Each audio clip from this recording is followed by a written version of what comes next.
The college football experience, week 8 DFS preview and picks episode and Underdog fantasy plays. Underdog is hooking up new customers with I mean, just a fantastic deal. Play just $5, get $100 in bonus funds when you sign up with our promo code TCESGPN over at Underdog Fantasy. So do that, and remember, as always, folks, to let it ride. This is Brian Bosworth, aka The Boz, and you're listening to SGPN. Let it ride, brother. Peace out. Boz out.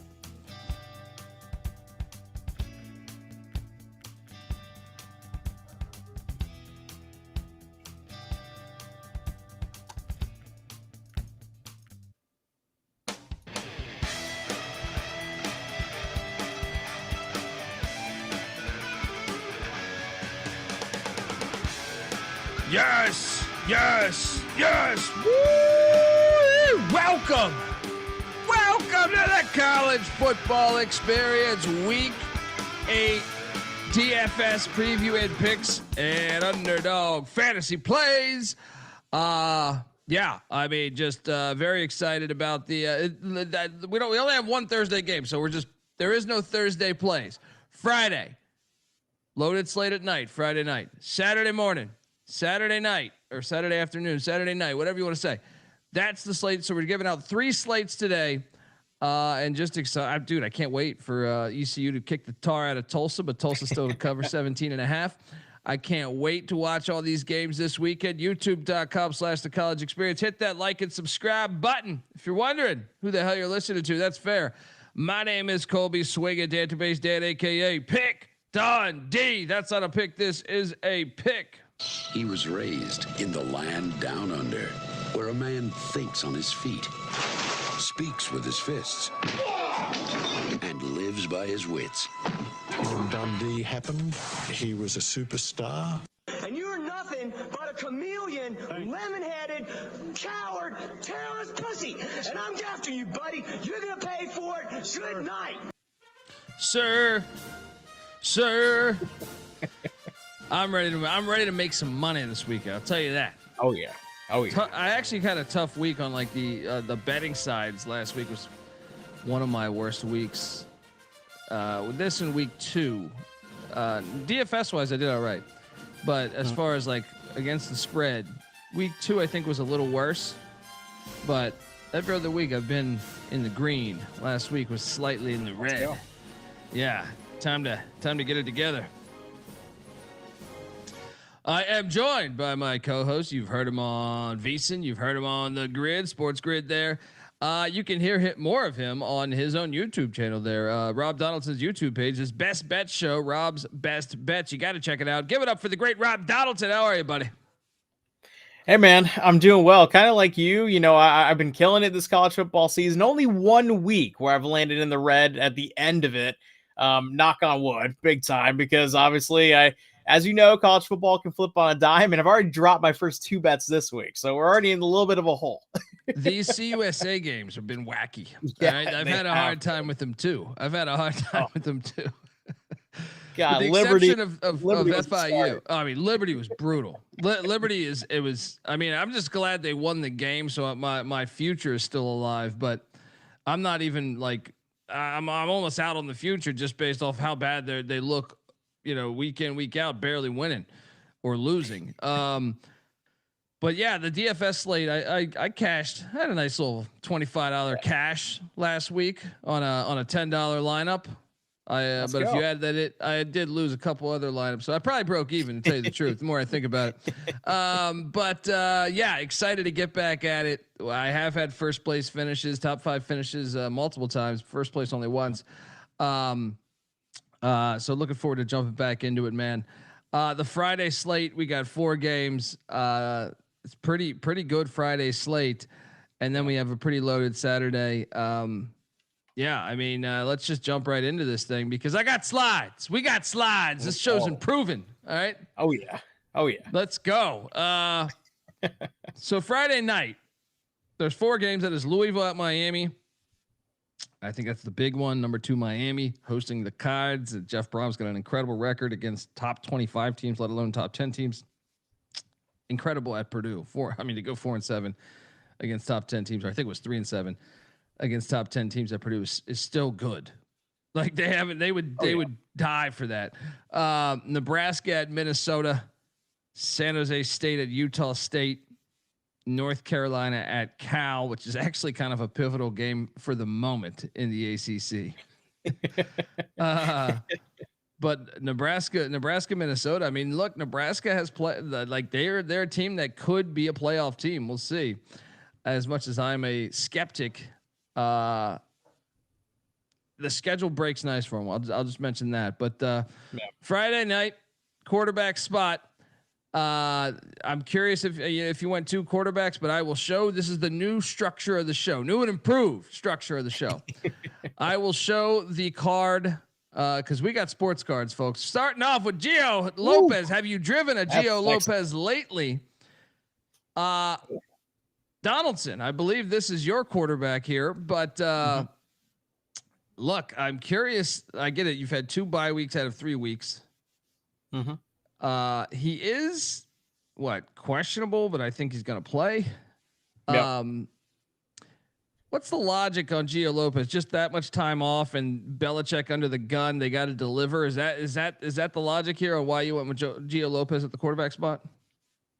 Well, it's a little bit of 2 things. So he was dealing with some injuries earlier this season. He's fully cleared now, and I think the bye week certainly played a major factor in that. And also, when you're looking at Gio Lopez and just his profile, I still think he's a good passer. Like, I remember thinking about the transfer portal and thinking, okay, who do I like more, Darian Mensah or Gio Lopez? And honestly, I think it was an ultimate toss-up there. And I think North Carolina, I think there's still a future for Gio Lopez, even with this dumpster fire that is the North Carolina program. And from an athleticism standpoint, he can pick up yards. I think you're going to need that kind of athleticism too when you're going on the road. And this is almost like the basement bin high upside play in my lineup where I didn't have to spend much to obviously get Gio. And I think his upside could be something like 25 to 30 points. Yeah, I mean, especially if they could regroup, he's healthier, and if they can get something going here. Now he had some great seasons for me, or great weeks for me last season at South Alabama. This year, his best game is 155 in the air, and that was at Charlotte. Now that was on the road, technically. So maybe getting away from Chapel Hill with those boo birds come out on this team, that might be a reason why. And he can also run. You know, I know he hasn't flashed as much this year as last year.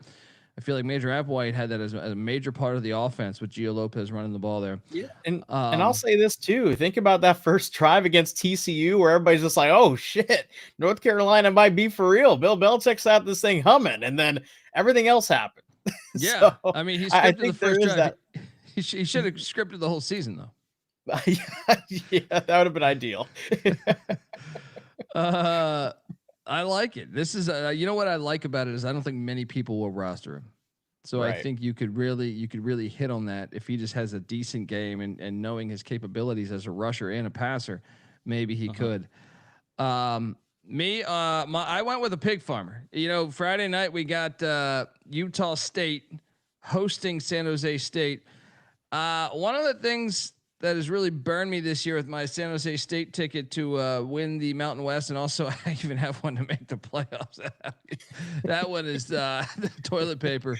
But one thing that is shocking to me was San Jose State returned a lot of production. They've had Odom, their DC's been there, I think 8 years now. And I thought, oh, okay, the defense will be a lot better. They're 117th in the nation right now defensively.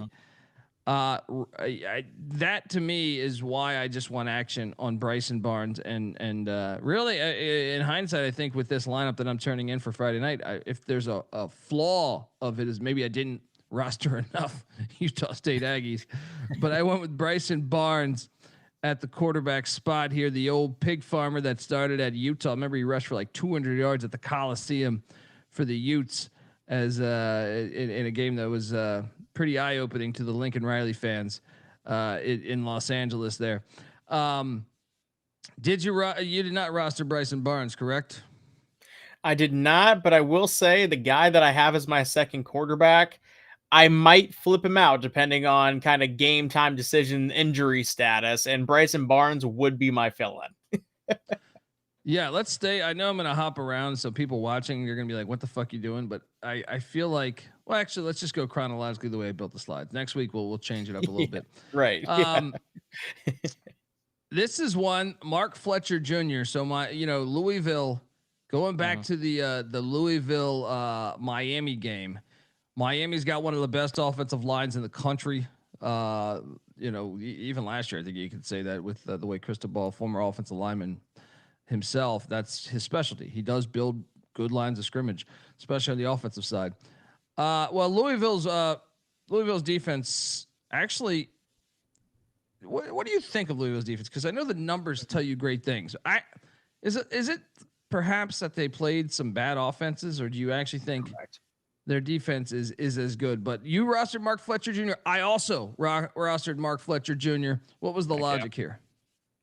Yeah, and the logic is obviously a really great player, and regardless of game script for Miami, they could be blowing out Louisville if that Miami defense somehow shuts down Jeff Brom. I don't think that's really going to be the case. I think this is going to be one of those games that kind of shows some weaknesses in Miami's defense where other teams couldn't really take advantage of it. And also, regardless, whether they're coming from behind, whether it's a competitive game, whether Miami's kind of dominating, Mark Fletcher is going to be getting those touches. And Louisville's defense, to your point, I thought they took advantage of some bad teams early on. And even James Madison, who is, I would say, a good G5, they were running a 2-quarterback system in that game for whatever reason, and they couldn't muster up any offense.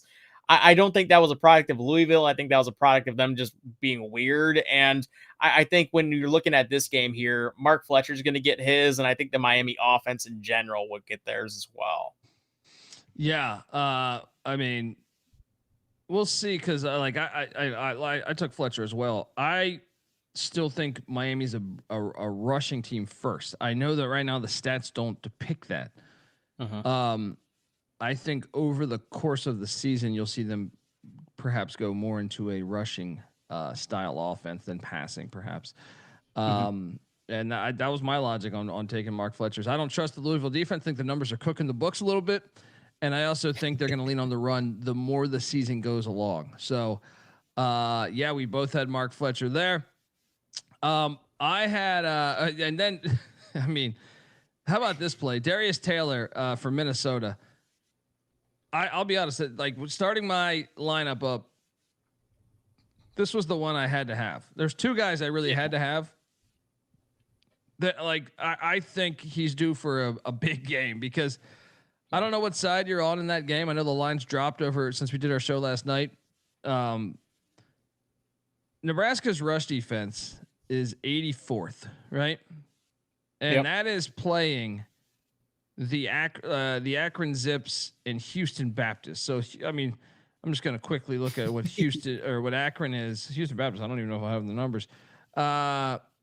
So currently Akron is 97th in rush yards per game, right? Not a good rush offense. And then Houston Baptist, let's see if I can pull this in the FCS ranks here. They are taking on McNeese this week in a nice little game. Houston Baptist, 71st in the FCS. So my point is I think the run defense is actually worse than their numbers. That's my point, is like I think Darius Taylor, I know Minnesota, the only problem with this play, I would say, is does Matt Rhule, being a former linebacker, defensive guy, does he load the box because Minnesota's quarterback's complete lawn chair? I still think Taylor's going to get his, and he has there is potential for a monster game. But what was the logic on you taking Darius Taylor in this matchup? Yeah, he's the focal point, and he's a great runner, and a lot of PJ Fleck backs have kind of been, they've always been able to get theirs even against tough competition. And when you watch that Michigan game against Nebraska was loading the box against Michigan because they were daring Bryce Underwood to make passes downfield, and they still found success around the edges with some trap blocking schemes. And although Minnesota is not a team that I fall in love with a whole lot, I did bet them this week. I think they have a good chance to win this game outright. I think they're going to be able to move the ball enough in any sort of facet And when you are talking about them moving the ball, it has to be through Darius Taylor, in my opinion. So, yeah, I think touchdowns are on the board for him. I think it's going to be a relatively higher scoring game, like a 27-24 type of matchup. And I do think that Darius Taylor, at the price that he's going, is one of my favorite plays on the board here. Yeah, and just to remind folks that you might see Minnesota's rush offense in the 100s, but Darius Taylor missed some time. They also played Northwestern State, and they were up by so many points. He only had 3 rushes that game. Right. Yeah. I would say take it back to the Buffalo game to start the season. 30 rushes, 141 yards. Also had 36 yards receiving. Last week, getting him back from the injury. I know against Purdue, only 14 rushes, 32 yards, but he had 6 catches for 67 yards. I think that's working him back. So I think this week he'll have even more carries than the Purdue game. He's been a beast over the years. I fully expect him to be in the NFL. So yeah, we both go with Darius Taylor. This was another must play for me when I was building my lineup. And I'll take it back. This is the only good thing I'll say from media days on my San Jose State hype that I created out there in the internet. I was like, San Jose State's going to go to the I got a ticket for them to make the playoffs. I got a ticket for them to win the Mountain West Championship. I got a ticket to make the conference the Mountain West Championship. I got over 7.5 wins. All of it looking very, very sketchy right now, as I basically need San Jose State to win out, by the way, to hit the over on that. But one of the nuggets I got from media days was Danny Scudero, the Sacramento State transfer. You saw Cam Scadaboo and what he did, a Sac State transfer. Scudero was one that everyone told me, like, this is Neamon told was like, this kid's going to be a beast this year.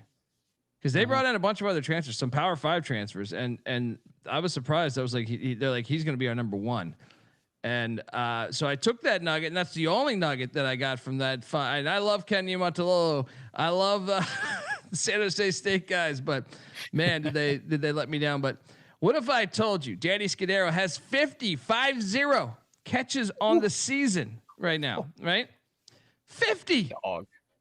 Unbelievable. And he's coming off a game where in the first half, he basically did these numbers. So if you caught the YMX San Jose State game, San Jose State was up 28-7 in the first half. And that was because Danny Scudero had 4 receiving touchdowns. I repeat, 4 receiving touchdowns. They blanked San Jose State in the second half, but he still finished with 10 catches, 180 yards, 4 touchdowns. All right, well, maybe that was a one-game wonder. What did he do the game before against New Mexico? 7 catches, 151 yards, 1 touchdown. No, okay. Well, like, he's hot right now. What did he do the game before that against Stanford, Power 5? 11 catches, 135 yards, 2 touchdowns.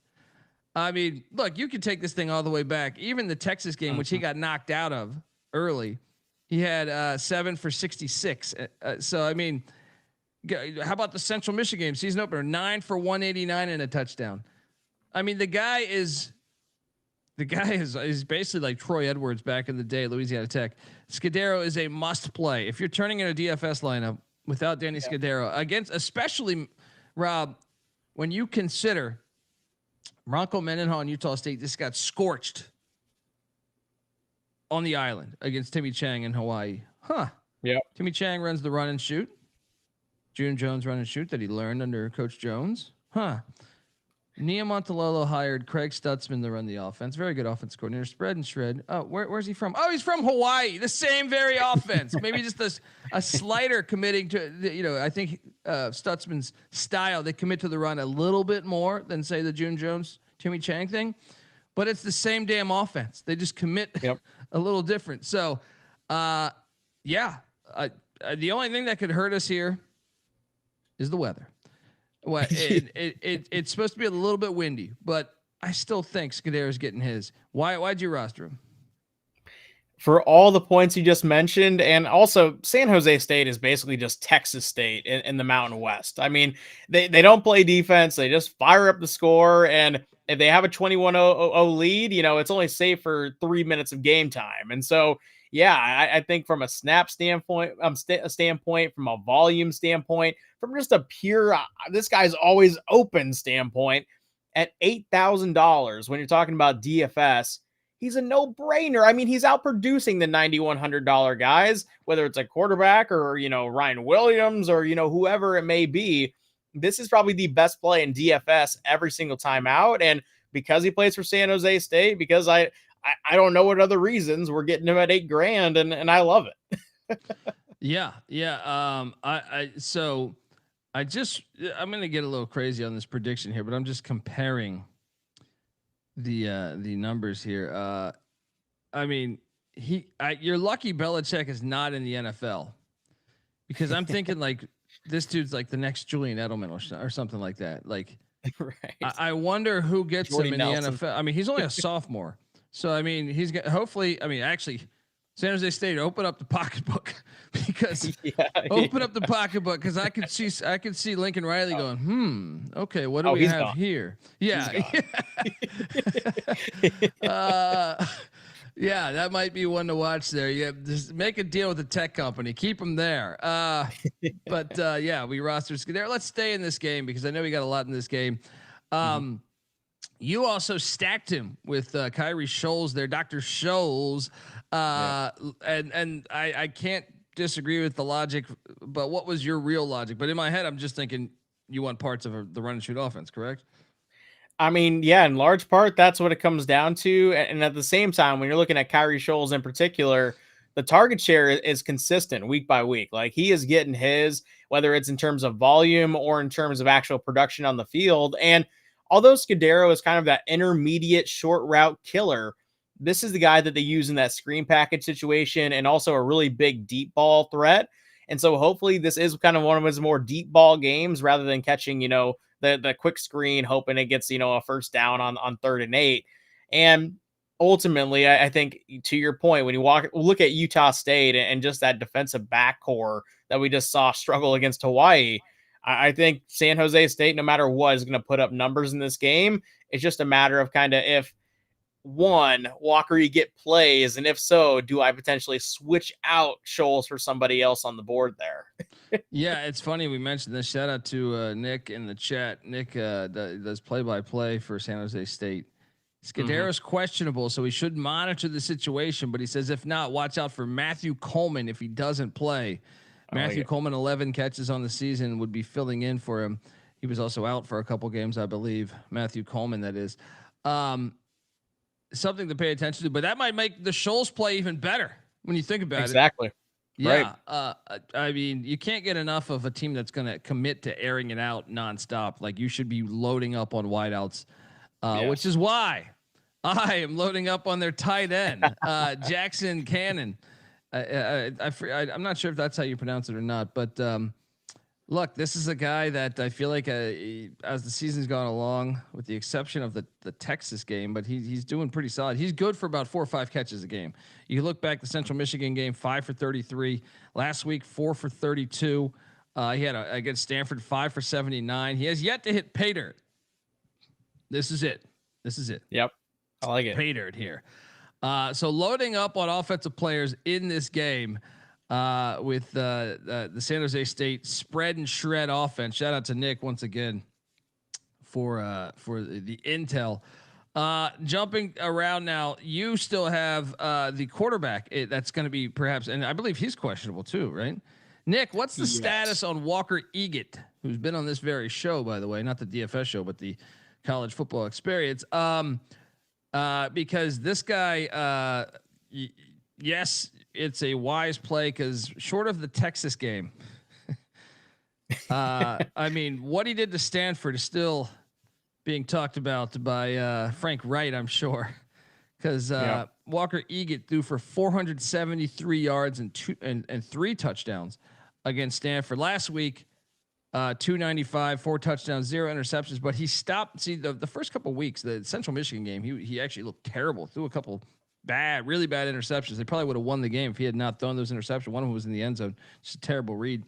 But really, the past 3 weeks, he's played kind of mistake-free football, interception-wise, and that's why it's very logical to play Walker Eaget here at the quarterback spot. I fully expect him to have a big game. What other reasons were you loading up on Eaget? Yeah, he's somebody that really reminds me of like Will Greer when he was playing at West Virginia, because it's definitely a gunslinger approach. You have to kind of live with the mistakes that he makes, because he makes your team better at the net end side of the everything going on. And yeah, it is questionable that, all of a sudden he just showed up on the injury report. It just kind of came out of nowhere. It's being listed as like an undisclosed thing, and hopefully it's just something that passes by. But if he doesn't play, like I said, I'll go with Bryson Barnes. But I think Walker Eget and the Scudero comparison, or kind of coupling on DFS when you have these shorter slates, is always a no-brainer, and I'm gonna have him in my lineup until I can't. Yeah, I think if you're San Jose State, the way you lost the game last week, if you came into this season thinking we are Mountain West championship contenders, well, guess what? You lost last week. You blew a 21-point lead, right? You have to have this one to me. You have to have this one. So, in fairness, the offense has played up to a Mountain West caliber, championship caliber, but the other side of the ball has not. Yeah. I mean, they just got to get this game. The schedule break's incredibly nice for them. Mm-hmm. But I will say this, you're looking at San Jose State, some of the teams you thought might have been easier games, like Hawaii. I mean, I thought Hawaii would still be a bowl team, but I didn't think they'd be this good. And how about San Diego State and Fresno? Those look way better than what I thought they would be thus far. So those games later in the year for San Jose State, going to be hard to get to the championship game, I think. All right, next up on Friday night, Jordan Shipp going back to that game in Berkeley. You rostered Jordan Shipp, the wide receiver for the North Carolina Tar Heels. They haven't been a prolific passing offense, but you're stacking them with Lopez. I do like that angle right now. Carolina 120th out of 136 in pass offense, but 2 weeks off, 2 bye weeks out of the last 3 weeks, and the only game they played was against the stout Clemson defense. Your thoughts on Jordan Shipp and why you rostered him? Yeah, I think this is an ultimate buy low on the passing attack for UNC. And Jordan Shipp is a guy that has kind of been steadily producing where, the quarterback situation has been murky. They haven't really been in a lot of games. And so you have to wonder about like motivation when everything starts to go wrong. But now with Gio Lopez coming back in the frame, and with him being the number one kind of recipient of that target share, I think that Jordan Shipp is one of those guys who could get actually, that 100-yard mark. And also when you're talking about Jordan Shipp in that target share standpoint, only 2 touchdowns in the season, no touchdowns the last 2 games. I think if there is going to be a passing touchdown in this game, like I think there will be, he's one of the dudes who I think is going to be one of the guys who gets them. And so, yeah, I loaded up on him because you're only getting a $3,400 price tag for good reason. This offense has been terrible, but I think if there's a buy low, it has to be right here. Yeah. I mean, that's why your lineup could really hit. Is like all you need is I think San Jose is going to get theirs, but I'm saying like if Carolina hits, you're going to be looking fucking smooth sailing. Folks, look, I want to hit you with the rest of the Friday night action, but before I do that, I want to let you know that the College Football Experience DFS show for Week 8 in Underdog Fantasy Plays is brought to you by Underdog Fantasy. Surprise, surprise. Look, Underdog's a great place to play fantasy pick'em where you can win up to 500 times the amount of money you enter. Simply pick higher or lower in your favorite player's stats. They're available for a ton of different sports as well. I was playing some on CFL for the Canadian Thanksgiving on Monday. Underdog's got a brand new offer for new customers. Play just $5, get $100 in bonus funds when you sign up with our promo code TCESGPN. So do that. And by the way, I will give out an Underdog fantasy play for the loyal folks out there. One that I will take you to. I've kind of hinted at this already, so one side of this won't be as shocking, I think, as but Darius Taylor, higher than 64.5 rushing yards against the Nebraska Cornhuskers at home there at Huntington Bank Stadium. I think he's going to get more carries this week than last week. I think he's going to look more like that Week 1 Darius Taylor we saw. So I will take the higher on that. I will also take the higher on Miller Moss, 1.5 passing touchdowns. My thing is, yes, Miami looks fantastic, but Louisville likes to pass the ball. So they got really good wideouts that I think could actually challenge Miami's defensive backs. So I'll take the higher on 1.5 passing yards with Miller Moss. You got anything you like on the Underdog slate, man? Yeah, a couple kind of the juice is eating into both of these plays. So if you are going to include them, maybe do it in like a 3-player entry or a 2-player entry. But Mark Fletcher to score a touchdown and Darius Taylor to score a touchdown. I think once they get in the red zone, these are two teams that have really excelled, and they've excelled because they feed their guys in those short yard situations, which kind of damages how a yards per carry average looks when you are just kind of fighting for that 2 or 3 yard gain in a condensed sort of area. And I think both those guys are going to find the pay dirt on this weekend. So if you're going to couple them together, I think you have a really solid play.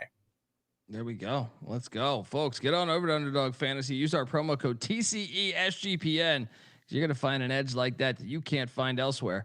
We're also brought to you by Rhythm. Rhythm is crushing it in college football and NFL with his picks and props. And Rhythm is also giving away a weekly cash prize just for tracking your bets in the app. Track 5 bets of the same type of any model that you build, and you could win $1,000. Yes, use the promo code SGPN25 when you download the Rhythm app for 25% off your first month.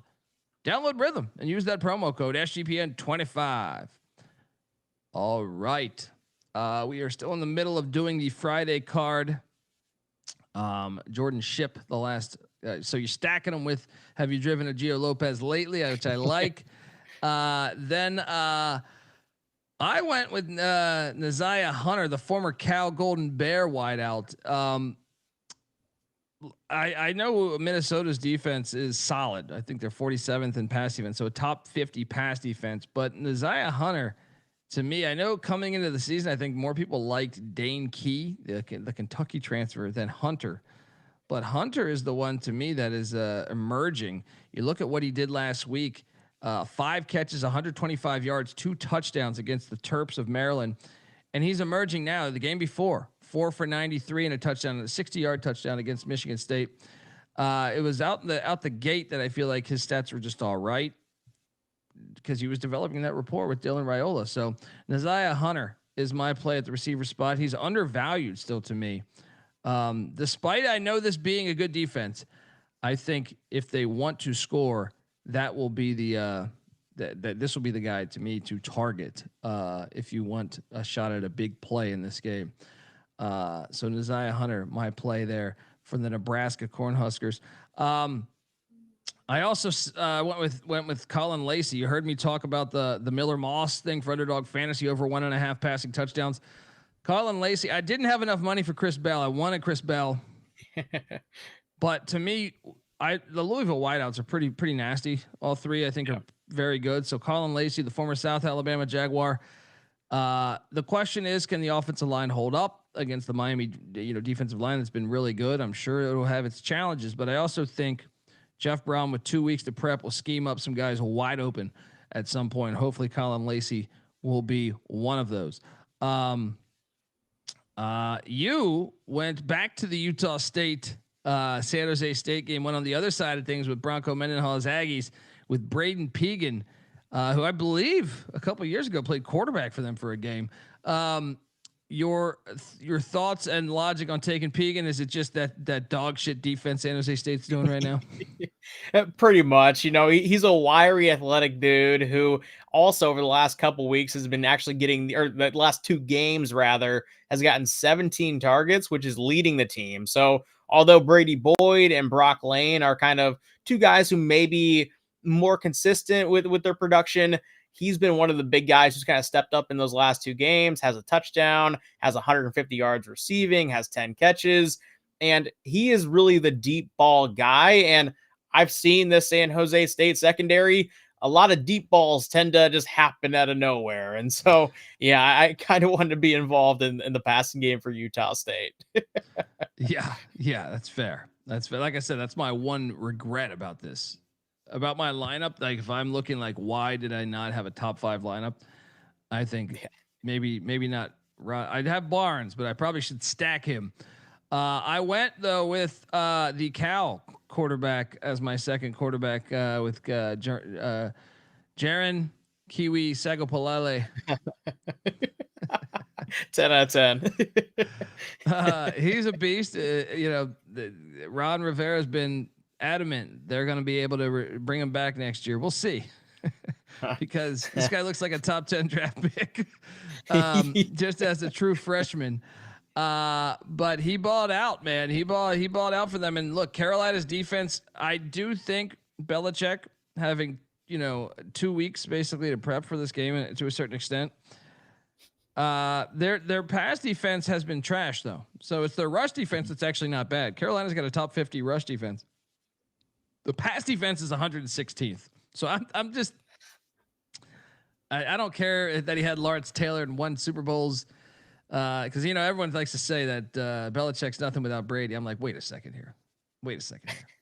The guy won multiple Super Bowls with the Giants, and those Giants teams were not offensive juggernauts. So I'm like, can we give the guy a little bit of fucking respect here? I know he had Lawrence Taylor, but it doesn't matter. Those defenses were good. Look at the year Taylor's out for the year with the Achilles injury. He still had a really good defense. But college ball is different. All right. College ball is different. And I'm going with Sagapulele to JKS, baby. JKS. Dude, this kid's going to be a top 10 pick eventually, right? He's going to be a Texas Longhorn next year. It's going to be that's the terrifying thing, right? When they're going to get rid of Arch, that's going to be fascinating to watch in the offseason. Yeah, he's gone. He's gone. Yeah, I mean, you gotta wonder. So that's my play. I believe that's everybody for the. Let me just make sure I'm accurate here. I believe that's everybody for the Friday night card. I think you're right. So let's jump on over into the Saturday card, and shout out to the chat. Kitty Litter saying, who did you mean on a Northeastern Iran? What are we talking about here? Yeah. I don't even know what you're talking about, Kitty Litter. There's a team called the Northeasterners. That's what I was referring to. They play Friday night. They play Treen, or they play WPI, right? Oh yeah. They do. Weapons of mass destruction. Then we have and Nick, I will be at Mountain West Basketball Media Days next week, brother. So I hope to see you there. If you're there, looking forward to covering them. We gotta plug that each episode, Donaldson. Oh heck yeah! All right. Oh heck yeah! All right, let's jump over to Saturday's action because Darian Mensah and the Saturday day card was the one that I actually felt unbelievable about. Saturday night, actually, I had a hard time. Saturday day card, I felt like is the easiest one to compile a roster that you feel great about. Although Friday wasn't bad. I like Saturday night was the one that I really kind of struggled with, but Darian Mensah is one that you rostered and I rostered. I think I might be at this game with NC Nick here. Nice. And he's a baller, but what was the logic on you taking Darian Mensah? Well, last week he was priced at 7,500, and in large part it was because of what he did early in the season, and because the last 2 weeks have kind of been lower in terms of production for him. It's been entirely game script, and when you go back to the games where they were in competition, or it was like the first game of the year where they're trying to tune up the offense, he lives in those mid 20-point ranges. And now, because of just 2 weeks in a row where the game script didn't favor the passing game, we're getting him at a $6,900 number where he probably should be priced at something like $7,800. And so if you are looking for that upgrade at wide receiver or running back or your second QB, I think this is a really good opportunity to kind of pull that in here. Yeah. No, I mean, and that's another thing. He's getting more familiar with that offense. So I think that's the big thing is he was learning a brand new offense and going up against a Georgia Tech team and Duke's favored. So, I mean, that was pretty surprising. I think to some Georgia Tech's team, defense is solid, but I feel like, they perhaps aren't as good as a year ago. So Mensah and Duke, they're explosive. They're explosive, man. So the chat's talking about, can you make a transaction in Vegas? It's too vague of a question. I think you gotta, are we talking about from your book? Because no, you won't be able to. Oh, he's saying if you place a bet when you're in a legal sports betting state and then you fly elsewhere, can you withdraw it if that bet hits? And I don't think so. answer. I think the answer is yes. In Vegas, I might be wrong though. I think you can pull it. Yeah. I don't know for sure. I think you can pull it anywhere. I would just customer service question that.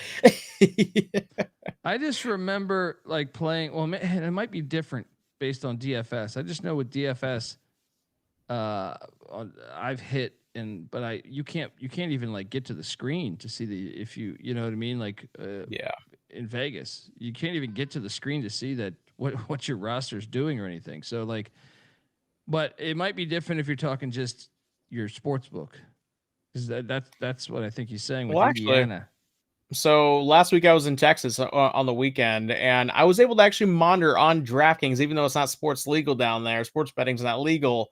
I was able to check my lineup on DraftKings. So if that's what you're referencing, I think you can actually view the winnings, because I got like an extra 20 in my account from that. Okay.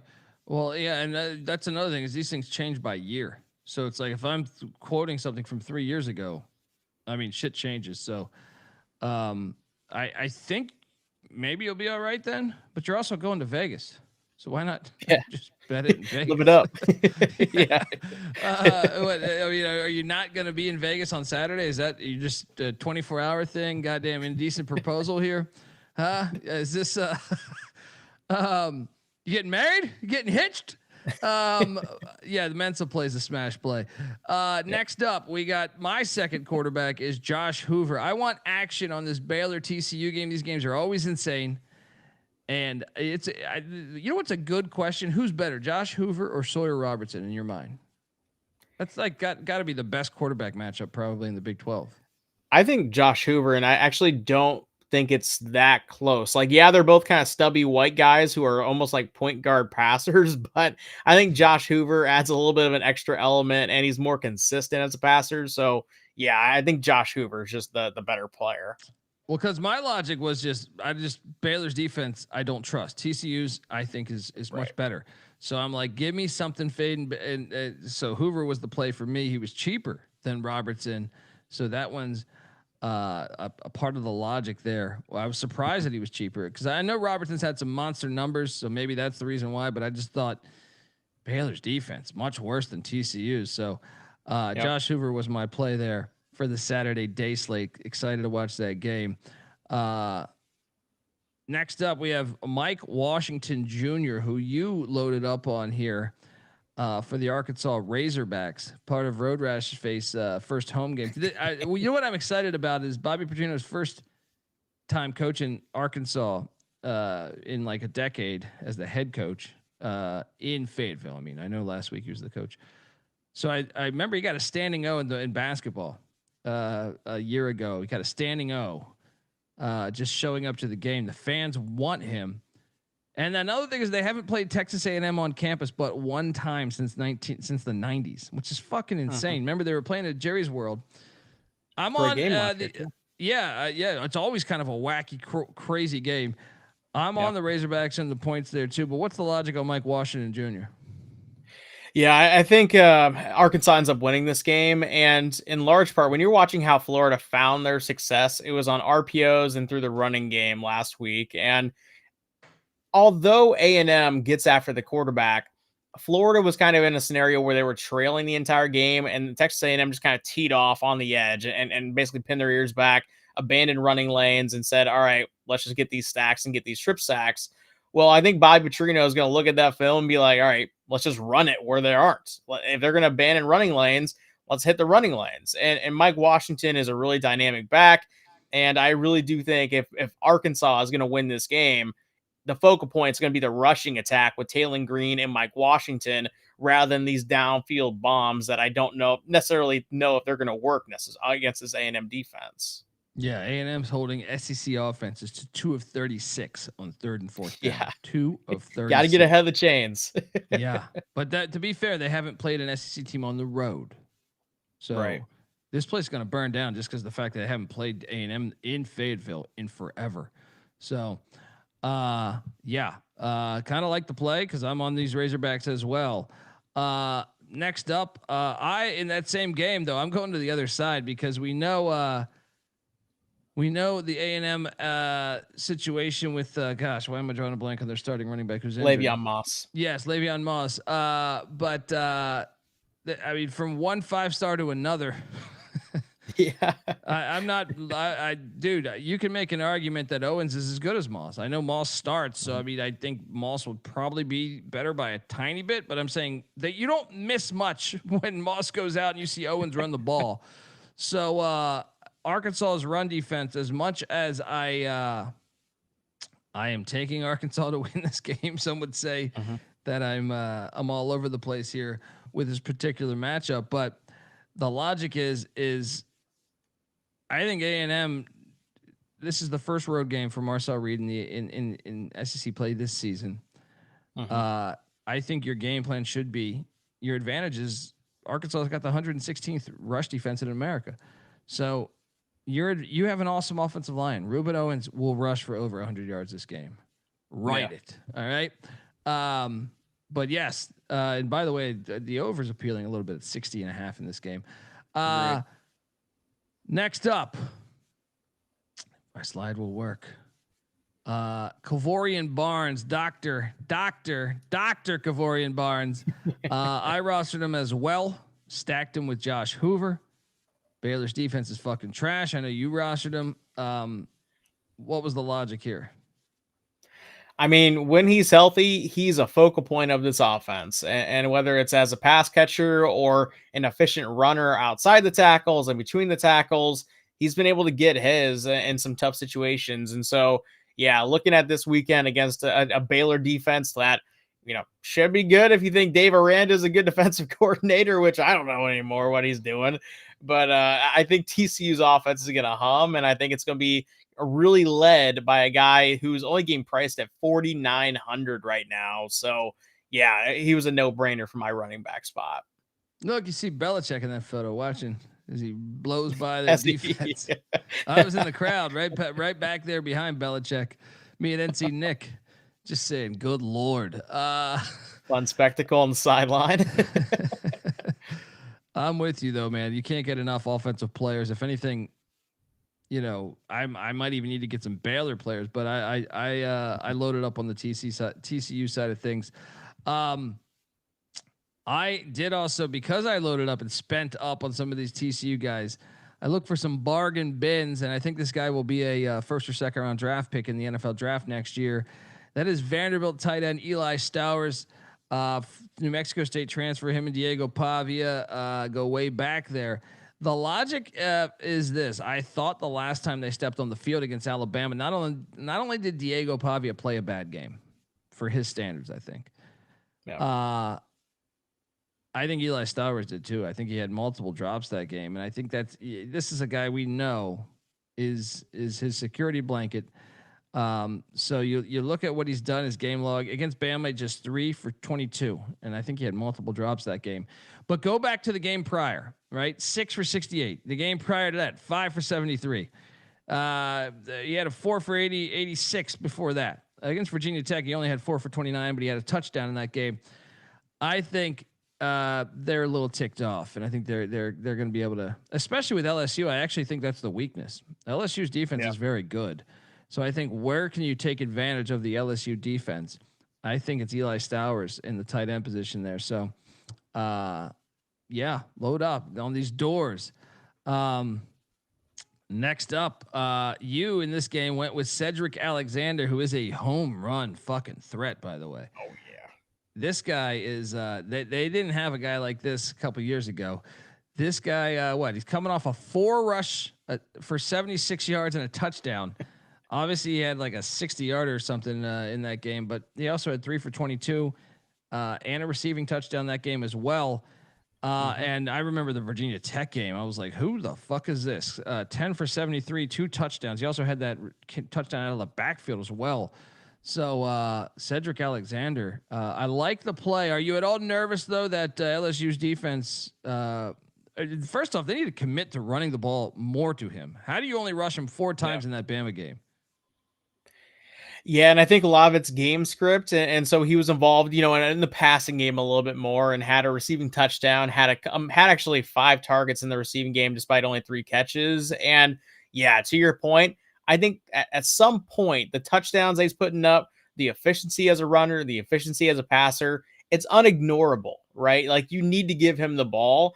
And especially coming off a game where you only scored 14 points, it was your lowest offensive output of the season, and you have a bye week in between, it does kind of feel like this is gearing up for a big time breakout for Cedric Alexander. Look, I'm on Vandy, so I could totally see it. LSU's offense, they're injured. So I think Vandy will have opportunities to score, despite LSU's defense being the best part of their team, I feel like. So I like it. Cedric Alexander there. Next up, Bryant Wesco. This is a play you did here at the wide receiver spot for the Clemson Tigers as they are taking on SMU. Excited to watch the rematch of the ACC championship there. Tell me your logic on is Clemson fixed? Are they fixed in terms of, like, are they going to compete for a national title again? Probably not, just because they already dug themselves such a massive hole. But I think we're going to see some really good offense the rest of the way from Clemson. And I think it starts with Cade Klubnik. I think it starts with a guy like a Bryant Wesco. And yeah, they have Antonio Williams in the mix there too, who's going to be stealing some of that target share, which I don't always love. But the fact that they're playing in a game where SMU can put up offense on the other side, I tend to kind of think that there's going to be a little bit of a shootout on our hands, and I want a piece of that shootout in a couple different spots. So I end up going Bryant Wesco just because I think he's going to be one of the big time, scorers in this game from the touchdown side of things. Yeah, and you stacked him with let me get to my guy in a second here, but you stacked him with Cade Klubnik. I wanted to ask you about this. This line has dropped a lot in the past 24 hours. I'm seeing 5.5 right now. Klubnik is questionable. Mm-hmm. Are they telling us he's not going to play? It's starting to kind of feel like that, unfortunately. And I have a Clemson ticket, so that's also really unfortunate. I have Cade Klubnik in my super flex spot. So I'm if that does come to be, this is going to be one of those ones that I flip out last second, and hopefully I'm going to be adding Josh Hoover in the event that happens for the reasons that we kind of talked about. But if he does play, I do think it's going to be a shootout, and I think Clemson's going to be putting up touchdowns. Am I crazy? Wasn't this line 9.5 last night? I'm seeing 5.5 right now. It was 9.5 when I placed it on Tuesday. So that's what I'm saying. Like, so it's 5.5 right now over on DK and ESPN Bet. It's a quarterback out. Holy shit, that game just got way more interesting then. Yeah. Wow. I wonder if that bounces back up if we get some news in the next 24 hours. But yeah, it's interesting because earlier in the week, before I placed my bet, there was a report from I can't remember. It was some reputable source saying he's expected to play. So I was like, all right, let's ride with it. Yeah. Now, as you kind of pull up the DraftKings updates, it says now there's concern about his ability to play on Saturday. So flip that might make you pivot off of both, because Wesco then would you still play Wesco in that spot then if you're at the backup quarterback? I believe the backup's Christopher Vizina, I think it is. Mm-hmm. Would you still go with Wesco too in that spot? So he's the possession receiver, and so ultimately he's one of the guys who I thought would get really nice red zone volume. If Cade Klubnik was playing, if he's not playing, I still think he's going to be a focal point, and whether they're trailing or it's a competitive game against a bad SMU defense, I still think he's going to get the target share. And at 5,900, I don't know if there's a lot of people in that kind of section of the DFS slate that I would rather have in his place. Right on. So I'm taking you out to the desert. Cameron Dickey, you might say who? Well, you might remember Joyner, the running back from USC that transferred in, is out for the year preseason. Cameron Dickey is a guy that is really emerging. Did you see what this guy did against Kansas? 21 rushes, 263 yards, 2 touchdowns, 3 catches out of the backfield as well. They go back to the game before, he had a 69-yard touchdown out of the backfield in that game where he almost rushed for 100 yards. He had 98 yards. Even though I think Arizona State with Sam Leavitt going to play, you've seen the line movement in that game. I think we are looking at the kind of a shootout game there. So I think Dickey will get his in Tempe, and I think he's still a little bit undervalued. I know he splits time with Jacoby Williams, but I think Dickey's emerging as someone that is kind of their home run threat on the offense there. So Cameron Dickey at the running back spot is who I went with there. Receiver wise, I also went with Carnell Tate. A little bit concerned about the game script here. I know we were debating this last night. There's blood in the water at Wisconsin. Luke Fickell, a former, not only a former player at Ohio State, former coach at Ohio State. Remember, he was the interim when the Urban Meyer shit went down. Man.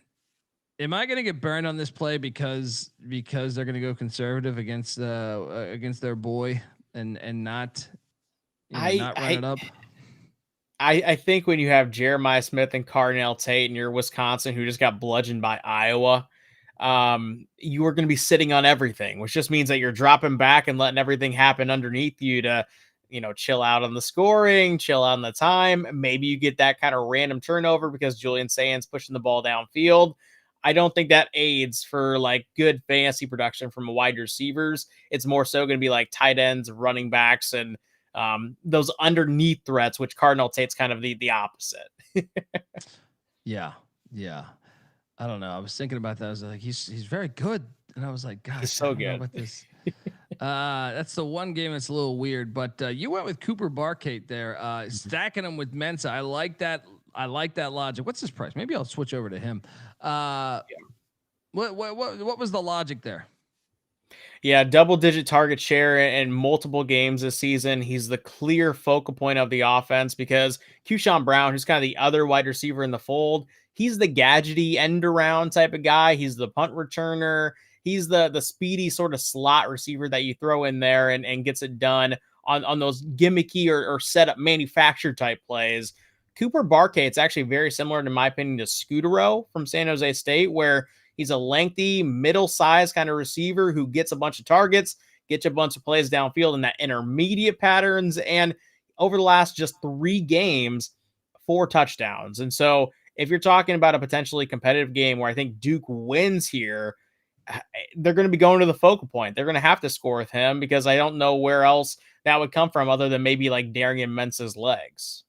Yeah. And that offense though has gotten explosive, but yeah, I just think they're going to score points. So like that play there, that might even be better than my Carnell Tate play. I might have to reassess. Did you go with your boy / guy that I've rostered a lot, Eric McAllister, as TCU? I loaded up Hoover, Dr. Kavorian Barnes, and Eric McAllister. 1 cheese pizza just for me. I mean, dude, this is a 200-yard performance we're going to see on Saturday, right?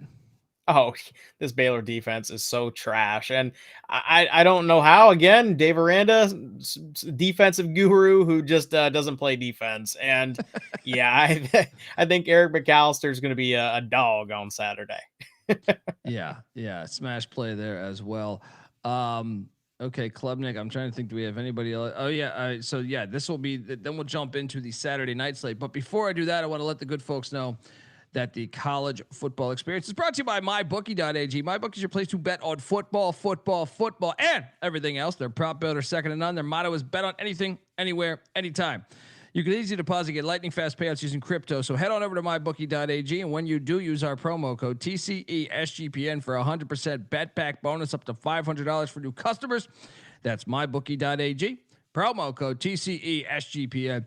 And we're also brought to you by Novig. Yes, Novig is America's #1 sports prediction market. And with Novig, you know you're getting some of the best prices because it's in exchange, folks. Novig's available in 35 different states. Download the Novig app and get $50 when you spend $5 if you use our promo code. That is SGPN. So get in on the action with Novig, promo code SGPN. All right, so the Saturday night card was a little bit all over the place for me, which is why you're going to see me not start with quarterback. I did not roster the quarterback for Pitt, the stud freshman that just hit on the money line for me against Florida State. But I am confident. I took Syracuse in the points in that game. Didn't bet it, but picking every game. I took the Qs and the points. But I still think Pitt's going to get their yardage. And Kenny Johnson for Pitt. To me, I want a part of this Pitt offense. The quarterback, what's my guy's name? The freshman. He is super. He's the number one quarterback priced at night for the night slate, which kind of blew me away. Because I thought they would be still a little bit late, but he must be so good that they're like, we sometimes they're a little late on these adjustments, but Mason Heitschel, my apologies, took me it's hard. That's a hard name to remember.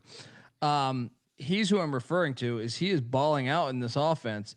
And what did he do last week? I feel like how many yards did they go for against Florida State? Let me see if I can quickly deduce this. They had 476 yards, 321 in the air. So yeah, sign me up for Kenny Johnson, the wide receiver for Pitt. You might see him stacked with another guy from Pitt in a second here, but that was one that caught my eye. I think he's a little undervalued. Jeremy Bernard is a receiver that you went with, and guess what? You know me, I roster Jeremy Bernard every week. All right, because I feel like they're. Ryan Williams gets all the love. Ryan Williams, and rightfully so. Ryan Williams is a beast, but Jeremy Bernard is kind of outdoing him this year when you look at it. Sorry, my phone's ringing. But Jeremy Bernard, to me, leading the team in receptions by 7 grabs. You look at what he does each and every week. Last week was kind of one of his dud weeks, but every other week he's kind of delivered. Remember that 146-yard game against Florida State? What was the logic on you taking Bernard? Well, a lot of what you just said, I mean, he's out targeting or getting more targets rather than Ryan Williams over the last 3 games. And I think part of it's game script, but also part of it is this Alabama passing attack is kind of weird. Like Ty Simpson is doing great, but there's so many targets or so many weapons rather that I feel like Ryan Williams is getting buried just based on expectations versus what's really happening. And obviously he's going to draw the number one, the focal point of the coverage is going to be centered around Ryan Williams, but he's also just running go routes and deep posts. Like maybe that changes this week. Maybe we get burned, but until it does, a guy like a Jeremy Bernard at $5,900, he's the number one wide receiver when you're talking about the target share and just the involvement. Yeah, I really want that number one receiver against the Tennessee defense that last year, great. This year, terrible. And I think there's a couple SEC defenses with that big branding that defensively just haven't lived up to it this season. Yeah, no, I'm on Alabama heavy in that game too. I rostered Bernard as well, so we both are in agreement here. You also rostered Ryan Davis, the receiver for the Utah Utes. We have the Holy War going on Saturday night in LaVell Edwards Stadium. Talk to me about this play, because this was creative, I will say. Yeah, and Ryan Davis, when you're talking about, and I harp on this because I think it's a great way to kind of focus on fantasy production, but when you're looking at target share over his just last 4 games, I'm just going to read them off to you: 12, 12, 7, and then 3, which was kind of a product of a game script where they were just running up the score on Arizona State last week. And so from that standpoint, and also he caught all 3 of his targets last week too for 68 yards. So he still got his even in that blowout. And eventually I think BYU is going to get got. Last week they struggled against Arizona in terms of kind of that passing attack approach. West Virginia in the late of the game kind of was able to move the ball through the air on them too. And Devin Dampier, I think, is going to be able to find his now that he's kind of fully healthy and back in the fold. And at 5,800, I think this is a classic misprice. And also, if we're talking about that touchdown upside, only 2 touchdowns on the season so far for Ryan Davis. And with the target share, that's just not going to continue. I think he could be, putting up 2 touchdowns in this game, and it wouldn't surprise me. Ooh, let me look at I like that. I like that thought, and I want to see about the 2 touchdown prop potentially. Absolutely. In that game here. Where are we? First of the game. No, game props.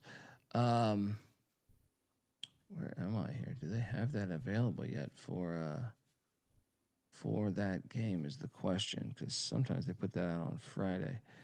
I think they might. Hang on one second. Receiving or touchdown scores. There we go.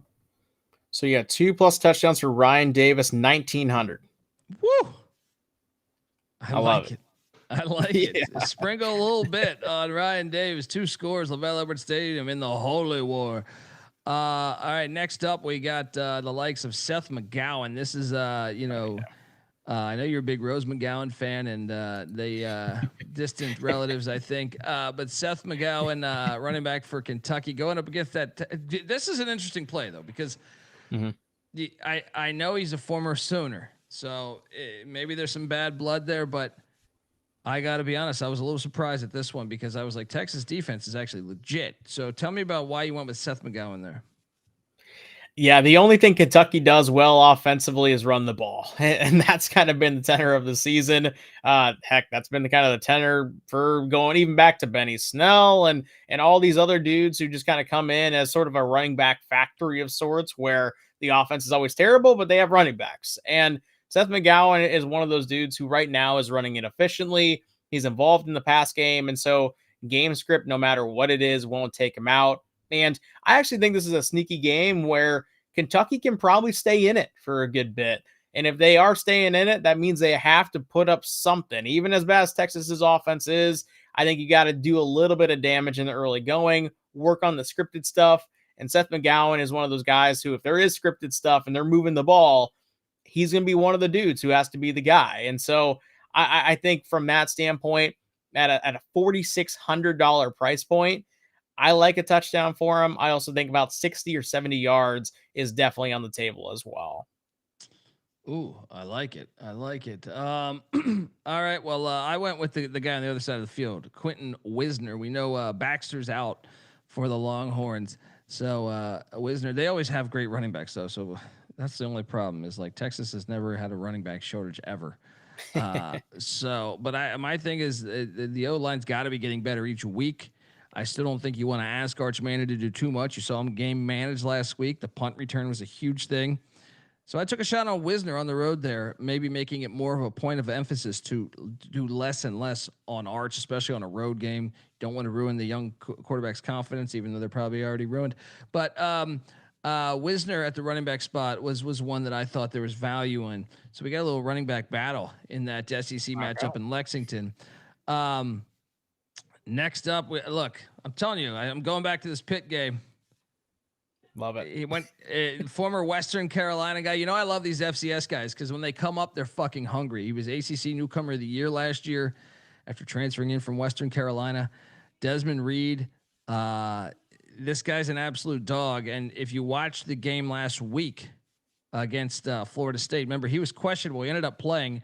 I thought he was going to play because he's from Florida. I got a chance to talk to him at ACC Media Days, and he was telling me about growing up playing ball in Florida and how it's a little colder up in Pittsburgh.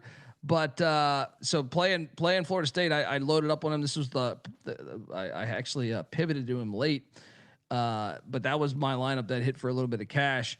You look at what he did though last week, as I was alluding to.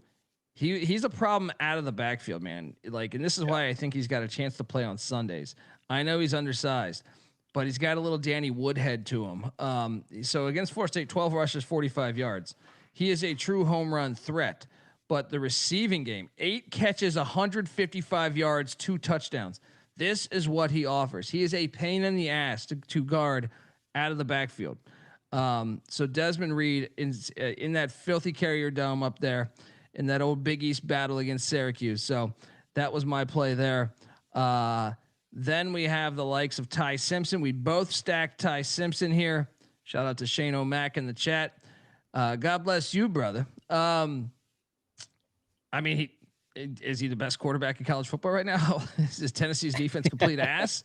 What side of what angle you want to use, Rob? When I ask you, why did you roster Ty Simpson? Because I did as well. Yeah, and honestly, Alabama, as much shit as they were getting for losing to Florida State early, they've kind of turned that narrative on its head because they've gone in now into Doak Campbell. They've gone into Athens. They've gone into Columbia, Missouri. And no matter who they're going up against at this point, one, Ty Simpson's battle tested. It was a ramp up of his battle testedness, if you want to call it that. And he performed outside of that Florida State first half. He performed even in that second half. He really showed up, got Alabama back in the game. He's obviously got a lot of weapons. We're rostering the second best offensive weapon in the passing attack, let alone Jam Miller that kind of alleviates some of that burden as well. And so, yeah, Ty Simpson is just humming in a really great offense. And I don't think a Tennessee defense that's just been getting bludgeoned by everybody, regardless of it's Mississippi State or Georgia. Alabama will move the football. And for 8,700, yeah, it's a high price, but I think there's a reason why it's a high price. Yeah, I paid up. Once I found out that he's somewhat related to OJ Simpson, I was like, oh, I'm loading up. No shot. Is that actually a thing? The deep on the internets, on the college football experience, Slack channel / slash the Reddits, the Reddits there. We've been talking a lot about the relation to there's no concrete proof, but we don't want that out there yet because we know that he's related to OJ Simpson. Look, I don't want press to bother the guy. You must have quit if the glove don't fit. There can be a million of those jokes. I let the guy play football, but he's related to the great OJ Simpson. They both have two letters as their name. So I mean, that's what I'm saying. There's a lot there. There's a lot there if you really do the research on this. OJ Simpson lived in Florida after the situation. He was dating a porn star. After he went to Florida so they would not get his pension from the NFL after the double homicide that he was allegedly involved in. Load up on anybody with Simpson blood. You went with Nolan Ray at the running back spot in this fantastic game that I know you're excited about. This is how I know you're a Big Ten guy, right? And if I had to bet, you would have voted yes on the additions of Maryland and UCLA as well. Nolan Ray heading to the Rose Bowl for the first time in his life. As far as I know, Maryland at UCLA. What was the logic here? Well, one, this game is fucking gross. And there's nothing that I hate more than Maryland football. Just aesthetically, it doesn't make sense. It doesn't look like it's actually happening. And UCLA, they don't fill up the stadium. It's a weird Big Ten edition. Everything's wrong with this game. But I will say, if UCLA is going to take a step back, which I think they're going to, because this is kind of a weird little, Superman stretch or Jeremy Lin stretch that they're going on right now. I think it's going to come down to the Maryland running attack and also just that dual threat of Malik Washington and Nolan Ray moving the football in the intermediate and short patterns. And Nolan Ray is a big recipient out of the passing game. He's also an efficient runner. And again, we kind of saw what Penn State, and we have a different outlook on Penn State now offensively, just because they've shit the bed. And we kind of know that game's out for the year. Yeah. Yeah. And that second half that they put against UCLA, like they were doing numbers against that UCLA defense. I think a lot of things are skewed from that rushing standpoint. And so I did go ahead and buy in on Nolan Ray here. This is a smart play, because if this hits, this is kind of like your UNC play on Friday night. I don't think a lot of people targeting the Terps offense, let alone the Terps in general. I went in that same game with Max, Mac's favorite human being. You show Mac a World War II documentary, and you start talking about the Nazis. I'm sure he'll somehow get it back to Nico.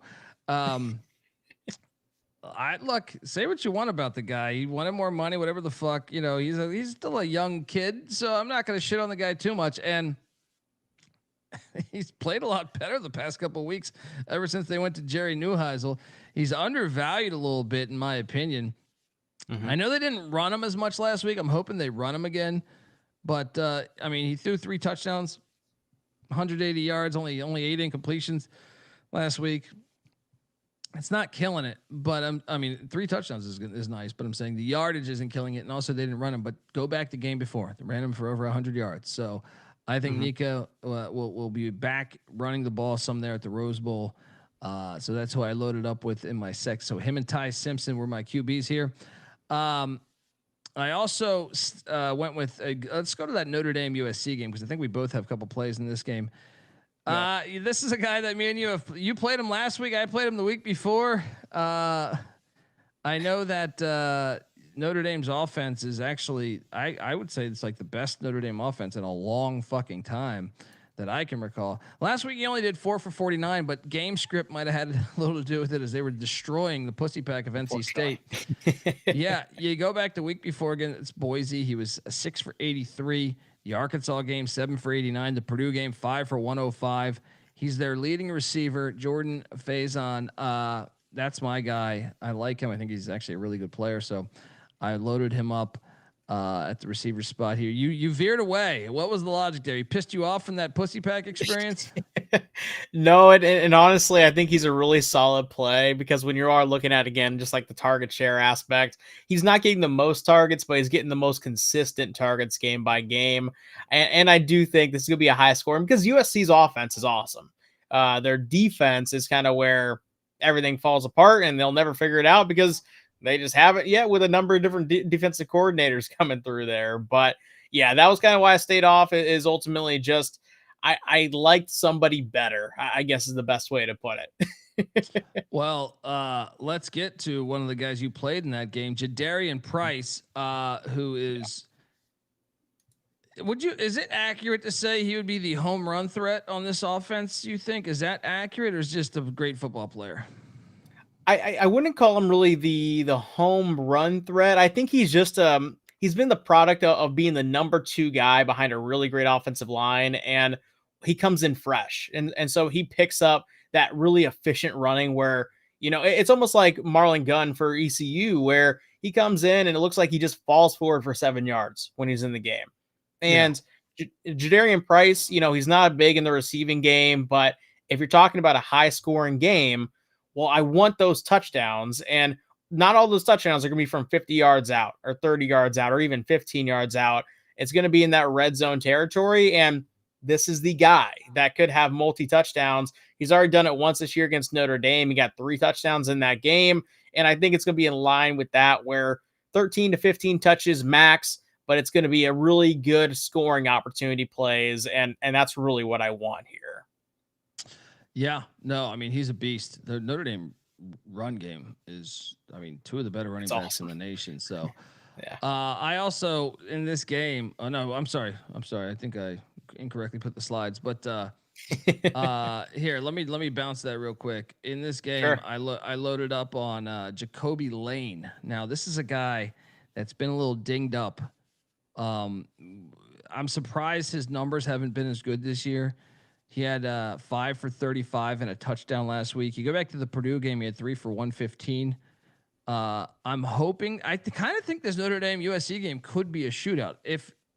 I know they're saying it could rain. If it rains, then obviously, who knows? But I think USC can move the ball, to your point, even though Notre Dame's defense has played better of late. Chris Ash kind of fixing things. I'm still going to take a shot. I think he's undervalued. I think he's one of the more talented receivers in the nation. Jacoby Lane there for the USC Trojans.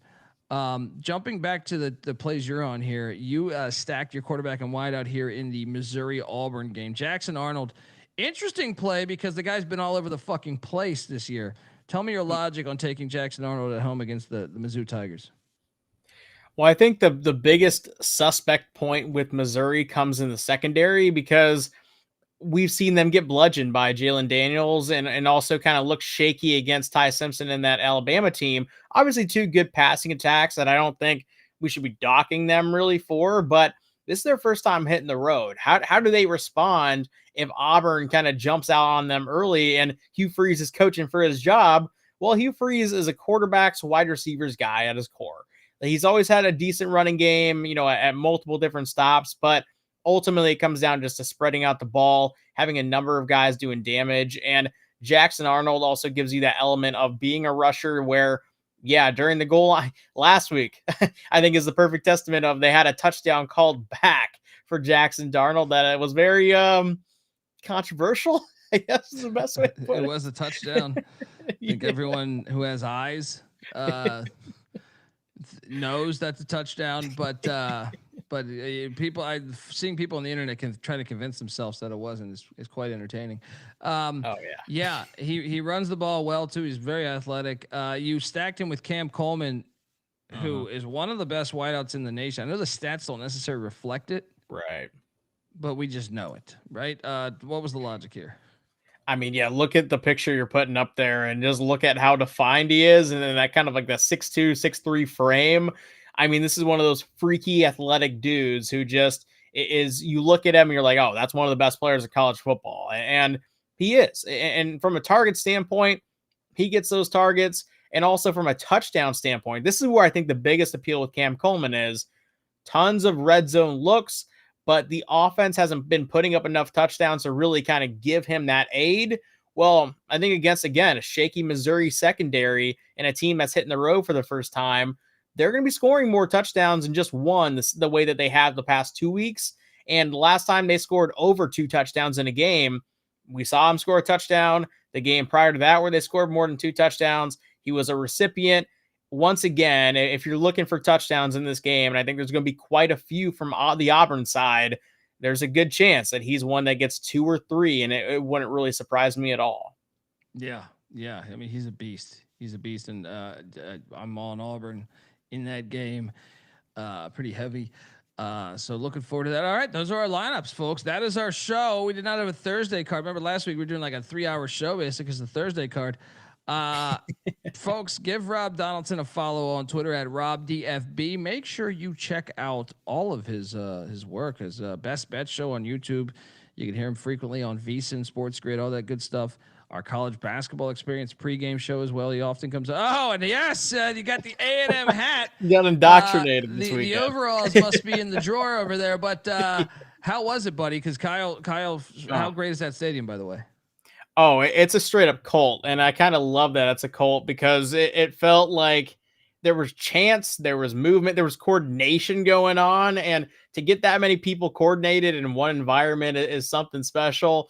Went to that midnight yell practice is exactly as you would expect, where it's just, it's very, very interesting at midnight on a Friday. I never went to the midnight thing. I got drunk in the town instead. But I can tell you that the game day experience I thought was fantastic. The fans were phenomenal. Oh, yeah. It's college football through and through, even though, yes, it's very cult like Mike Leach, our friend Coach Leach, used to have some very funny remarks about their rituals there. Give Rob a follow at RobDFB on Twitter.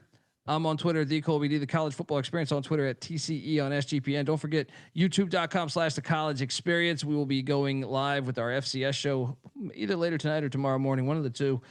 So yeah, buckle up, get ready for that one, and go check out our picks episodes already out. Our weekday previews already out. Tulsa ECU, you want to know about that? We deep dive into that game, so go check that out. Till next time, folks, this is the college football experience, DFS style. You better start thinking about yours. And we out of here.